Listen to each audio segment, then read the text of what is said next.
Well, a lot of us try to avoid being outside during all these smoke-filled days, but let's face it, not everyone can. Yeah, that of course includes the first responders who rush to your door when seconds count. So how do they work in the smoke, and are they seeing the smoke lead to certain types of calls? Brianna McCarter is an EMT with AMR Western New York. So Brianna, how do you deal with something like this? So, just staying precautious and wearing a mask and staying hydrated and being as safe as possible. I imagine you guys are some of the few who have to be out there because you have to respond to an emergency wherever it is. You mentioned you guys are now wearing masks. Is that something that you would do normally, or is this something that is new for you all? Because I feel like we haven't seen smoke like this in forever.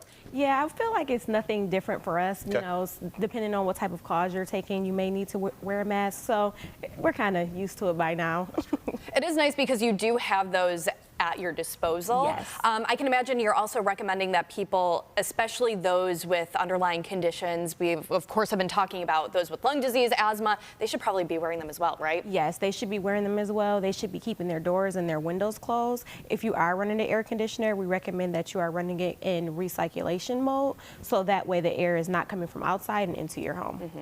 Brianna, are you noticing an uptick in calls either for respiratory distress or any kind of issues like that that you think could be related to all the smoke we've been seeing? At the moment, no, we are not seeing a spike in calls. So I would say that whatever you're doing at home, it's definitely working, but not trying to find some wood here to knock on.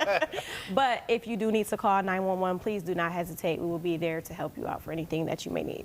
What sort of illnesses or response are you or could you see that people might all of a sudden think, okay, I should contact emergency services when it comes to this particular weather? I would definitely say shortness of breath. So, you want to limit being outside and early in the morning, cutting the grass and doing yard work. Just try not to overexert yourself, but definitely shortness of breath. If you're having shortness of breath and you feel like you take 2 steps and you can't catch your breath, just make sure you're calling 911.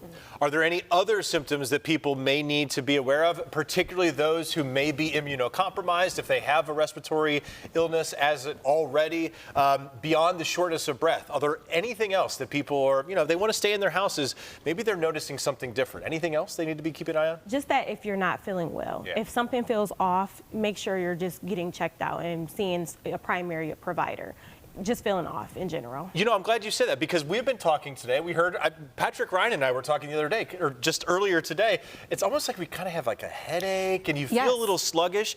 Is that something that we should expect given the fact that our air conditioning is so bad? Yes. Now, I know it's not as bad as today, but yesterday it was like you could practically taste it in your mouth. 100%. So you start to feel a little hazy. That's why I'm saying stay hydrated, stay outside for a prolonged period of time because, those will affect you.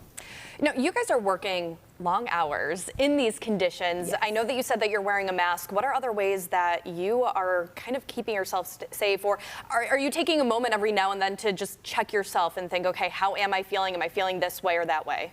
Yes, in a sense. Like I said, if you're feeling off, then something is different. Yeah. But like I said, this is our job 24 hours a day. So we're kind of used to being out in the elements, especially the cold. But now with the smoke, just taking those extra precautions. So I think wearing the mask is especially useful. Yeah. Really great advice, Brianna. Thank you for what you do. Thank you for your service to our community, even in conditions just like this, because the conditions don't matter. You have a job to do, and you guys do it well. Yes, thank you. Thank Brianna. you for having me. Really appreciate it.